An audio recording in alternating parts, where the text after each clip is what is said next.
Good afternoon, everybody. Welcome. I'm Tom Olino. I'm on the faculty at the Department of Theater and Dance here at Wayne State University. And today we're here to discuss the approaches of performing Shakespeare for undergraduate actors.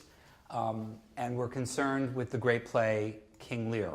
And we're very lucky to have with us today our guest, Mr. Larry Yando. Larry has not only performed the role of King Lear with the Chicago Shakespeare Theater, but he is one of the leading actors in the American theater. When you hear some of the things he's done, you'll know why. Larry has performed many roles of Shakespeare's, including performances in Titus Andronicus, The Tempest, of course, King Lear, Julius Caesar, The Two Noble Kinsmen, Cymbeline, Timon of Athens, All's Well That Ends Well, Henry IV, Part 1 and 2, Antony and Cleopatra, Two Gentlemen of Verona, Measure for Measure, As You Like It, Hamlet. I'm seeing more and more as I look at this list here than I've seen before. Let's talk a little bit about approaching Shakespeare. Okay. And how the techniques for approaching the performance of Shakespeare have been handed down in a number of ways. There are a lot of different people writing about it and teaching it from different perspectives. Certainly for undergraduates in the classroom, it's often the experience where you will study Shakespeare from a purely academic point of view, as I'm sure some of you students sitting in this room have. But our concern and our joy really today is to talk about approaching Shakespeare through performance. And so I'm wondering if you could share with us a little bit, Larry, about your beginnings in approaching Shakespeare in particular. I know you teach, you work with people on text for Shakespeare, and you teach and you have your own set of ways of approaching it. But how did it begin, and what were your... I would say I never liked Shakespeare when I was growing up. I think I had the kind of experience that a lot of people have, was that I learned it, I heard about it first, at least in America. In the States, I'm talking. It's a different story in England, I think, as far as Shakespeare goes and language goes. But I learned about it in high school, I think, as in a poetry section, maybe. So it was something to be read and something to be kind of an archaic language to be understood. But I knew it was supposed to be important, but I actually just kept thinking, why does this guy just say what you mean, you know? Say what you mean, what do you do? So it wasn't something that interested me. And then when I went on and I decided I want to be an actor, I thought I was much more interested in Harold Pinter and Tom Stoppard and let's see, David Mamet and Sam Shepard and even Lanford Wilson. And I only came back around to Shakespeare when I went to Chicago, really, for my MFA. I went there to go to the theater school to Paul. And I got cast when I got out of school in a few shows, and I started to sort of, the verse person started talking to me a little bit about actually why this language breathes and is alive. And I knew the big thing we had to do, the major hurdle I knew I had to do, excuse me, and that people fail very often doing as actors, is to make these 400-year-old words be written in front of the audience's eyes by the actors who were speaking the words and the characters. They had to be coming up with these ideas right there. And that's a big hurdle to get over. And I started sort of putting my training together and a love of language that I had, and I kind of I began to understand somehow how it wasn't an academic exercise. This was actually this man sort of channeling some muse 400 years ago that some incredible insight that could make him understand a 13-year-old girl named Juliet and an 87-year-old man, or whatever it is, named Lear, and sort of write from the heart in a way. And as soon as I realized it was something that came not from my head, or not only my head, that it came from my heart and from my gut and from my spirit, when I started to look and pull those words off the page from those four places, it started to come alive and I started to understand it in a way, because I was looking at it not with a kind of intellectual eye only. I understood that he was talking about humanity, and the reason he's done so much, I think, is because that never changes. People remain the same. So I think I sort of came to it on my own. Then I started reading everything I could. I started reading Cecily Berry, who I loved her books, and I started doing it, and I read Barry Edelstein's book, for example. And I started reading a lot of stuff, and I started to put it together, and I tried to understand it through my contemporary, realistic training. And how did it sort of connect to a language with a form that was 400 years old, iambic pentameter. And, well, anyway, too late now, but to make a long story short, I basically learned it by doing it. And I think there was just some realizations along the way, the most major one being that speaking Shakespeare, or speaking anything, I think, and when you're an actor, any playwright's words, is a sensual experience, and not and lives all the way through you, as opposed to just in your head. And that was a major, major revelation for me. That there is just as much important as how those 10 words in a verse line sound when one leads and provokes the next, as it is to the dictionary definition of what those words are. It's interesting because I started working with I did a production of Romeo and Juliet that was half Hispanic actors and half Hispanic translation and half English speaking. And it was interesting to me that the actors who were speaking Shakespeare's text purely from the sound of the words were far more riveting to me than the sort of smart readers who understood every single dictionary definition of what those words meant and could tell you exactly what they meant.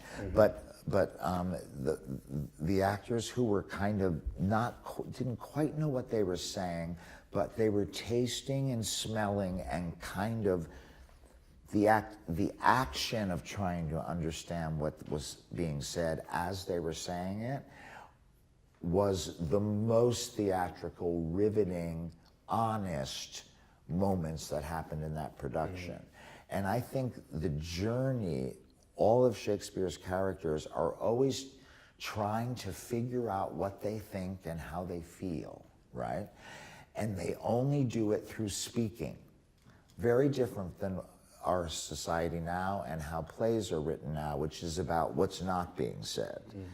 That was the other major revelation. Then I'll get off this question, and you can hopefully you can edit all this. But is most contemporary plays and all of our training, for the most part, in the last at least 60 years, 50 years, is about, to be overgeneralized, subtext, or what's going on in and around the language, or what's underneath what's being said, between the lines, above the lines, below it.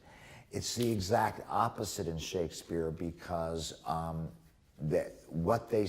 what words they choose to say, I believe, are their subtext. And the act of choosing them and discovering them is the sort of magical thing that happens and makes it come alive in front of us as we watch these characters try to understand what they're thinking and feeling by speaking. And that's tricky for us sometimes because we want to figure out what we think and how we feel and then talk. Yeah.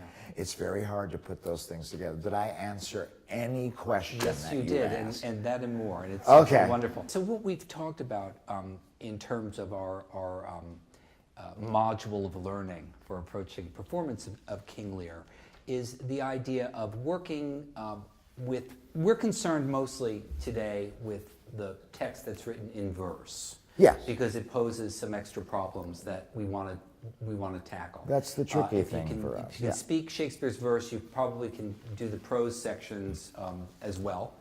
But it's the verse that we're concerned with. So, Or any play written by anybody, if you can speak Shakespeare's if you can speak verse, Shakespeare's I verse, believe. yeah, that's That was probably my third or fourth revelation. Yeah. This is helping me do Tony Kushner.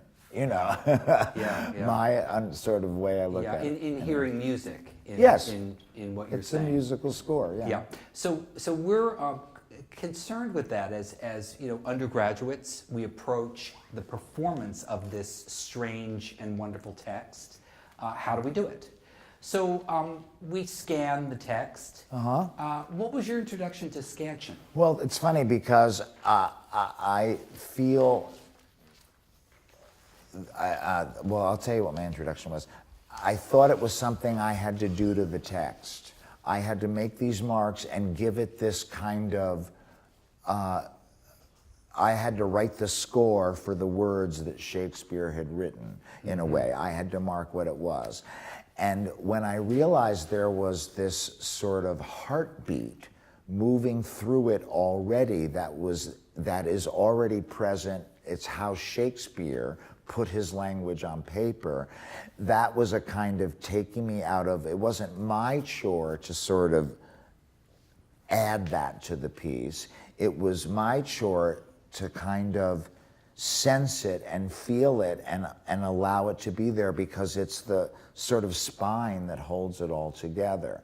So it became more of an act of listening, once again, a kind of sensual, and by sensual, I keep saying that, I mean the senses.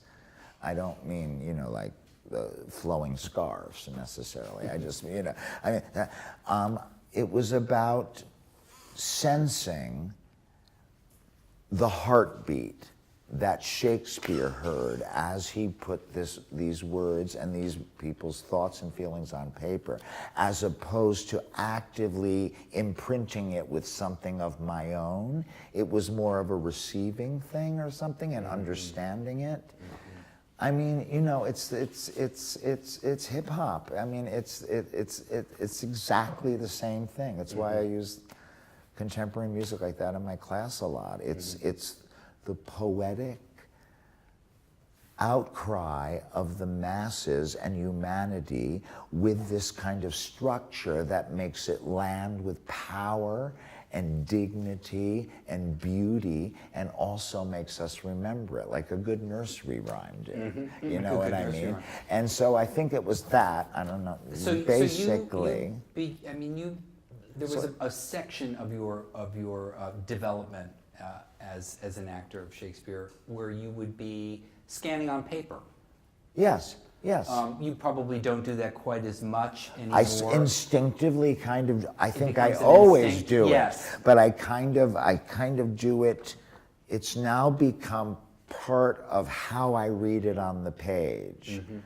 What I do think is brilliant about scanning it down there is Shakespeare knows a heartbeat is not always regular, and there's like, one of the most amazing things I think he did when he wrote plays is that he handed to his actors hot off the press was he wrote any dysfunction that was going on within these people, any emotional, intellectual, spiritual dysfunction, he put it into how he wrote the words.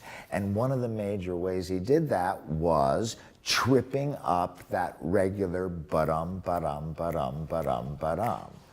simply by switching the accent, changing the accents around, and that was a clue and an indicative that as opposed to I am speaking and thinking and feeling in line with myself and without a lot of difficulty, he could put in when things started to fall apart, and rhythm was one of the things he would start to trip the character up with. And when you can see that on the page, it's so helpful for an actor performing it. You know what I'm saying? So that our students beginning with this process would find like, wait, this doesn't make sense the way, there is no ba-bump, ba-bump, ba-bump, ba-bump, ba-bump. This is a problem. Well, it may not be a problem. It may be all kinds of rich clues that you can look to that line for now that you have it on paper clearly. It's the opposite of a problem. It's the opposite of a problem. As long as you know that we're sensing this and trying to understand what he's doing, he readily would do that, particularly the more plays he wrote. Yes. But it's not only not a problem, it's an actor a gold mine, because it's sort of, you can then take it wherever you want, but it's sort of indicating something that is off. Yes. I am not arguing and speaking as, it's kind of common sense. Like, I'm not arguing and speaking and feeling as perfectly as I was 5 minutes ago. What has happened in this scene, or with me, or whatever. Yeah. Now I want to just move on to the next aspect of our approach of working on Shakespeare's verse, which is figuring out, for instance, operative words in a line, the words that get the most emphasis. And I know my studies, early studies of Shakespeare, were with Wallace Bacon, great Wallace Bacon at Northwestern, many years ago. And Dr. Bacon used a system, which I pass on to my students, of numbering each syllable in the line to determine how the flow of the music really goes. Like the most important would be... The most important would be a 1. Got it. And then the next most important, another 2. stressed, but may not stress as hard as a 2. Maybe unstressed, a 3, and feminine ending, a 4. We use, for our purposes of this teaching module, we just want to identify the ones, the words that are important to stress, and how the stress of those words can change meaning within a sentence. Well, that's brilliant to come after rhythm. I mean, after scansion, because that's one of the things scansion tells us, is what's the important words to communicate what we're saying in the sentence. So it's a perfect thing to think of next. I think so too. So that's Very good. Thank you, Larry. Okay, so we've got those 2 that. pieces in place, and then we flip to something that Dr. Bacon was a proponent of, and of course John Barton gives a lot of emphasis to the sort of modern part of the equation, the contemporary emotions that we feel in our contemporary lives, and how we relate those and our own performance, contemporary performance modes to this verse. And so the students will then take that piece of verse and paraphrase it in a way that's performable, and often revert to that to perform that paraphrase in order to help to get at some of the emotions. Right, because if if you see a thing like, you wouldn't necessarily respond to that every penury and contempt of man brought near to beast. We don't immediately know. If I was saying, I want you to go to the store, I'm going to kick you in your head, we immediately know those words, what they mean. That doesn't immediately, that sort of like, what? You know what I mean? So paraphrase, you mean sort of write the in your own language what's being said. Trying to be as truthful as you can to the actual words that you're presented with, so you can make the translation, but to be able to help you bridge that gap between archaic language and the connection to the emotion that you want to have of being kicked in the head. Yeah, right. You know what it means. So those are sort of basic set of Right. approaches. Yeah. And then, of course, the final step is to put it all together and to be in a place where you can forget all of that and perform the piece. And I want to talk a little bit about that as well, because clearly you have an interest in the text, in working with the text, a knowledge of scansion, an interest in the musicality of the language. Tell us just a little bit about when that all comes together and where that leaves you and where it takes you.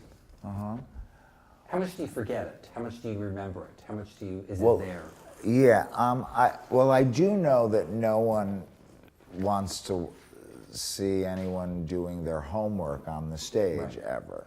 So I think I do know that the ultimate goal, in other words, I often think, I don't want to hear someone who's receiving a play, an audience member or something, or anybody say, boy, that Shakespeare is such a brilliant writer. One wants them to be saying, boy, that Viola is brilliant. Look at her think on her feet. So I do know that all this stuff somewhere has to come back through your own personal kind of response to it. So I think that gets easier because, and I think that's where this sort of sensual response to it sort of helps, because it should feel like these are the only words that you could use right now, even though they may be the words I just randomly pulled out of that thing. They have to seem like you are making those words up now because no other words would do. So I think all that technical stuff does go away. I'm not sure how it goes away, except as long as we give ourselves the opportunity from the word go to respond with our own images and in our own time in the beginning, using the tools even that you said, to what's being said, to not force anything on it, to really let it come from inside. In other words, if the word is to be or not to be, to be or not to be, that's a question. To be. Not to think of it as to be or not to be, that is the question, the verse line. There's some concepts there that we have to sort of be one with, which is to live. I always want to give people in my class and myself and other actors time, every time they do it, especially in the beginning, to just whatever is conjured by the idea to live. Give that moment, then, or to die. That's what it's really about. So it's kind of this allowing it to infiltrate. So down the line, that sort of connection between these 400-year-old words and your own personal response to it is, what's a good word, lubricated and open. It's like there is no breakdown between that older text and my particular contemporary personal take on it. It's one and the same. Now, I actually am just talking because that was interesting to me for a second, but I don't know what you asked. And I'm not sure I remember. I was asking about when you forget the technique. When you forget, and just perform, and what that experience. Yes, is like. I think one of the things is, it's interesting you should say that. Like I said, no one wants to watch somebody showing me iambic pentameter or antithesis or acid, or all those things we learned about. We want to just be moved like we want to be moved in any theatrical experience. However, we must hear with our ears and our eyes and all our senses, and if that homework hasn't been done, I don't believe that will ever happen. And that's tricky sometimes. You can't skip the step of scansion, of sort of taking these words on and bridging that 400-year gap. If you do, it'll be just mush and general and lack any kind of magic to me. So, and then I think it does go away the more it becomes this and that sort of meet, like any play, really, like anything, like anything, and it kind of meet, and then there's no disconnect between the two things. But I do think, I mean, I'd rather see someone who really feels strongly about something they're doing in a Shakespeare play than someone singing it. You know, like, you know, to be or not to be, you know what I mean? I believe all of it has to come from here. But there's this other framework that has to be understood and sort of used and acknowledged. And actually, I always tell people in my class, you have to be actively curious about it. You don't have to have any answers about it, but you have to kind of be curious about it. Like, interesting why those words on that verse line are in that order. Yes. And that alone gives you a lot of mileage. Right. That active curiosity about it. You know what I mean? And then marrying the two. Bringing them together. Yeah. Well, hopefully, our module and our little it's a beginnings great module, of techniques that we're talking about are going to be helpful to people who aren't necessarily performers, but who are looking for a way to understand on a deeper level how Shakespeare works, and understand on a deeper level the plays in terms of the characters and their emotions by performing them in a way that somewhat does justice to the text. So that's our invitation for undergraduates, most undergraduates. Today we've got a group of students studying as Bachelor of Fine Arts actors here at Wayne State. And we're going to take a look at a couple of snippets of lines from King Lear as done, as worked on under this system. And we can talk about that when we get up and start to work on those. So why don't we take a little break, and then we'll come back and do some work.